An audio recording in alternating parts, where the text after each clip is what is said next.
you are? Hope you are doing well. Welcome back to Social Science class. Children, today we are going to learn a new chapter. Chapter 12, Water on Earth. Bhumile Jalam. Are you ready? If you are ready, let's begin. Don't you remember what you have learned about the origin of life on Earth? Water is also essential for the sustenance of life as air. Let's try to understand more about water that is so vital for the existence of all life forms. Children, now let's move on to the topic water is life. Jiva Jalam. Earth is only living planet in the solar system. It is believed that the life is originated from water. So, the earth is also known as watery planet. Ice floats on water due to the decrease in density on freezing. This is why water is seen below the frozen surface of water bodies. Otherwise, the whole water body would have been frozen and all the organisms there would have been dead. Children, look at the picture. The earth is called the watery planet because 3/4 of the earth's surface is covered with water. As 71% of earth's surface is covered with water, it appears to be blue, a pale blue sphere when viewed from space. Children, look at the diagram. Children, which is more on earth, fresh water or saline water? Yes, saline water. What is the percentage of saline water to the total water on earth? Yes, 97%. Good. How much percentage of fresh water is available for humans? Yes, 0.33%. Very good. Now let's move on to the next topic, water cycle.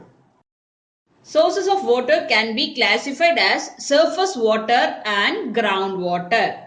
Oceans, rivers, lakes and backwaters are the sources of fresh water. The water level in these are very shallow. Wells, ponds, tube wells, etc. are the sources of groundwater. സമുദ്രങ്ങൾ, നദികൾ, തടാകങ്ങൾ, കായലുകൾ എന്നിവയൊക്കെയാണ് ഉപരിതല ജലസ്രോതസ്സുകൾ. ഭൂമിയുടെ ഉപരിതലത്തോട് വളരെ അടുത്തതായിരിക്കും ഇവയിലെ ജലനിരപ്പ്. കിണർ, കുളം, കുഴൽക്കിണർ തുടങ്ങിയവ ഭൂഗർഭജല സ്രോതസ്സുകളാണ്. Let's move on to the next topic, water below the ground. Raindrops percolate into the tiny pore spaces of the soil and get collected there. There are numerous pore spaces in the soil. Porosity is the term for the porous state. Clay is an example for porous material. Under normal conditions, these pores will be filled with air. These pores will be filled with water when rain occurs. Some rocks are also porous. Such rocks can absorb more water.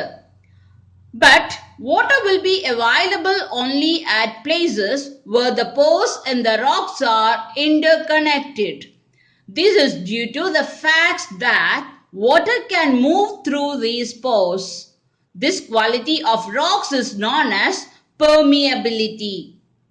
All porous materials need not have permeability. For example, clay has high porosity but low permeability. This means that it will not permit water to pass through.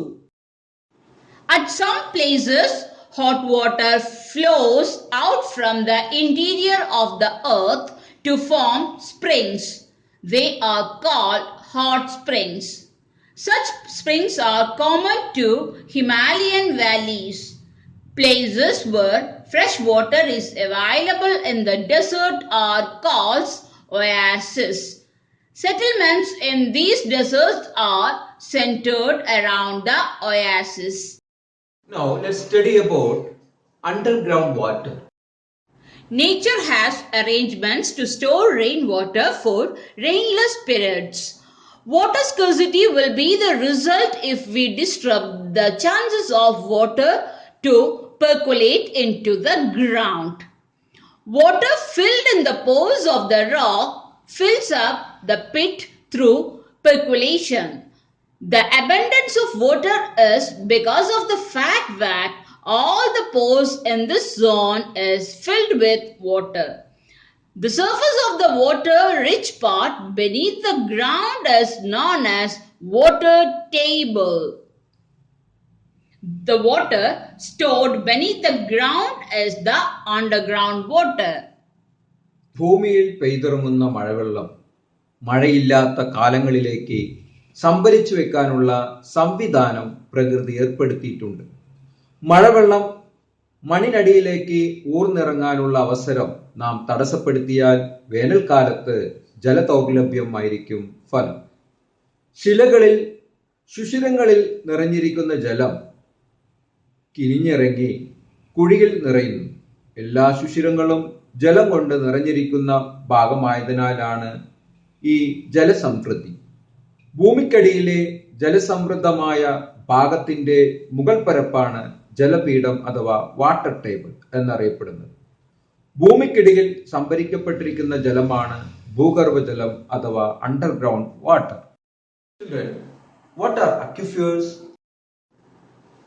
Aquifers, water that percolates through the topsoil will be collected in the pore spaces of the soil and gaps in the rocks. Such storage spaces are called aquifers. The water which we draw from wells is from such sources. Children, this is for today's class. Hope you all have understood the topics well. I will meet you soon with a new topic. Be safe until we meet again. Thank you for being with me. Have a nice day.